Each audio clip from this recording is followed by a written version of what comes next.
Sveiki visi, sugrįžę jau į naujai pervadintą kanalą. Pagalvojau, kad žmonėms besidomintiems kripto bus lengviau atrasti šios video. Taigi ir pradėkim kripto pasakas. Pirmiausia, norėčiau pakalbėti apie bendrą rinkos vaizdą, nes 2025 metų pabaiga buvo pašėlusi. Auksas pasiekė $4,500 už unciją. Tai yra daugiau nei 70% augimas per metus. Sidabras šovė iki $83.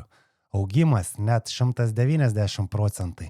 Ir dabar jis yra trečias didžiausias turtas pasaulyje. JAV S&P 500 indeksas muša visų laikų rekordus. Augimas daugiau nei 40% nuo balandžio kritimo. Viskas kyla, akcijos, brangieji metalai, tradicinės rinkos klesti. O bitkoinas nusileidęs 30% nuo spalio viršūnės.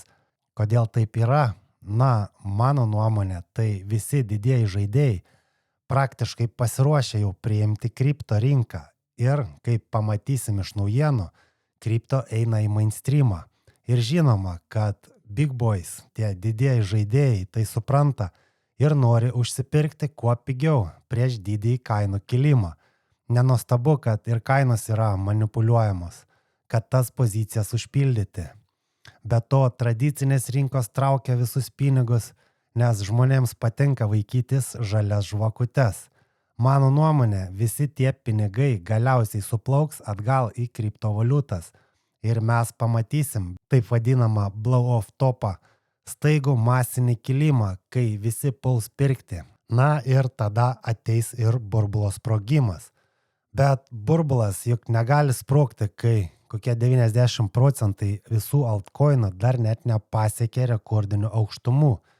Tai žinoma ne finansinė rekomendacija, o tik mano nuomonė. Ir aš tikiu, kad rinka ruošiasi dideliam šuoliui prieš galutinį kritimą. O dabar pažvelkim, kas įvyko kripto pasaulyje šių metų pabaigoje. Pirmiausia, XRP ETF era prasidėjo visų tempu.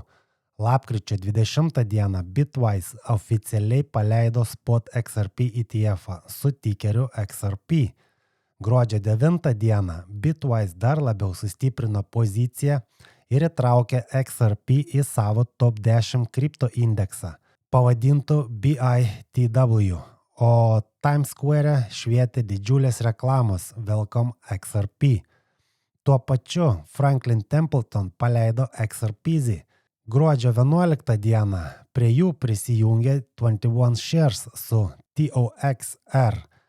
Brad Garlinghouse iš Ripple gruodžio 16 dieną džiaugiasi, kad Spot XRP ETF jau fiksuoja 30 dienų iš eilės grynuosius įplaukimus. Tai reiškia, kad instituciniai pinigai liejasi be sustojimo ir XRP ETF'as lenkia net Bitcoino ir Ethereum produktus pagal įplaukų dinamiką. Tai milžiniškas patvirtinimas, kad XRP jau laikomas rimtu instituciniu turtu. Bet ne tik ETF'ai. Ripple toliau plečia savo infrastruktūrą.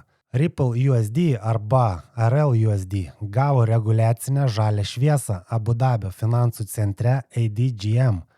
O tai reiškia, kad FSRA licenzijuotos įmonės šiame tarptautinėme finansų centre dabar gali naudoti RLUSD kaip užstatą skolinimui, prime broker paslaugoms ir kitiems reguliuojamams sandoriams. Taip pat Singapūro monetarinės tarnybos MAS suteikta išplėsta Major Payments Institution licenzija Ripple filialui Singapūre. Tai iš esmės leidžia kompanijai teikti pilnas reglamentuotas mokėjimų paslaugas regionui, stiprinant Ripple mokėjimų infrastruktūrą Azijoje ir skatinant tiek RLUSD, tiek XRP integraciją į reglamentuotas finansų sistemas.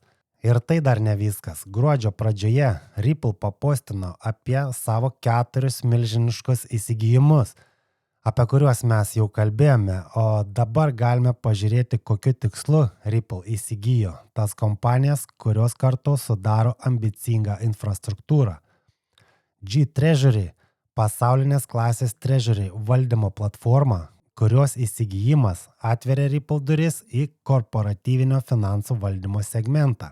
Kitas įsigijimas buvo Rail, tai stablecoin mokėjimo infrastruktūros platforma. Taip pat Palisade, pažangi skaitmeninių aktyvų custody ir wallet technologija. Ir galiausiai Hidden Road, dabar žinomas kaip Ripple Prime, globalus prime broker, suteikiantis Ripple galimybę tapti pirmuoju kripto žaidėju, kuris valdo pilną institucinių paslaugų prime brokerage spektrą. Visa tai nėra atsitiktinumas. Tai dalis Ripple strategijos tapti vienu universaliausių infrastruktūros tiekėjų nuo custody ir treasury valdymo iki likvidumo ir mokėjimo, arba taip vadinamo Internet of Value. Technologiškai Ripple taip pat juda į priekį. RLUSD pradeda plėtrą į Layer 2 tinklus per Wormhole Native Token Transfers arba NTT standartą, kuris leidžia stablecoinui veikti kitose pagrindinėse Ethereum Layer 2 ekosistemose, tokiose kaip Optimism, Base, InChain ir Unichain. Tai reiškia, kad RLUSD netaps tik vieno tinklo priemonė, bet tikru multichain instrumentu, pasiruošusiu veikti tiek tradicinėse finansų grandinėse, tiek decentralizuoto finansų pasaulio DeFi sluoksniuose. Be to, Europos rinka irgi sulaukė reikšmingos žinutės. Amina Šveicarijos bankas tapo pirmuoju banku Europoje, kuris pilnai integravo Ripple Payments, įskaitant RLUSD custody ir trading paslaugas. Tai reiškia, kad ne tik fintech startuoliai, bet ir tradicinės institucijos ima Ripple steką į savo pagrindinės operacijas, naudodamos stablecoiną ir blockchain mokėjimus realiems klientams. Dabar pereikim prie reguliacijos ir bankų, nes čia vyksta dalykai, kurių dar prieš porą metų būtų buvę neįmanoma net įsivaizduoti. Gruodžio 12 dieną JAV banko reguliuotojas OCC sąlygiškai patvirtinto 5 National Trust Bank Charter prašymus. Tarp jų Ripple National Trust Bank, BitGo, Paxos ir kiti. Praktikoje tai reiškia, kad kriptovaliutų įmonės dabar gali tapti pilnaverčiais federaliniais bankais, veikiančiais su OCC priežiūra, o ne tik kaip fintecho ar kripto paslaugų tiekėjai. Tai visiškai naujas lygis ir tiesioginė integracija į JAV bankinę sistemą. Ir tuo viskas nesibaigia. Beveik tuo pačiu metu CFTC paskelbė apie pirmąją JAV vyriausybės reguliuojamą spot kripto prekybos platformą. Tai itin svarbu, nes iki šiol didžioji dalis spot rinkos veikia per reguliacinės spragas arba netiesioginę priežiūrą.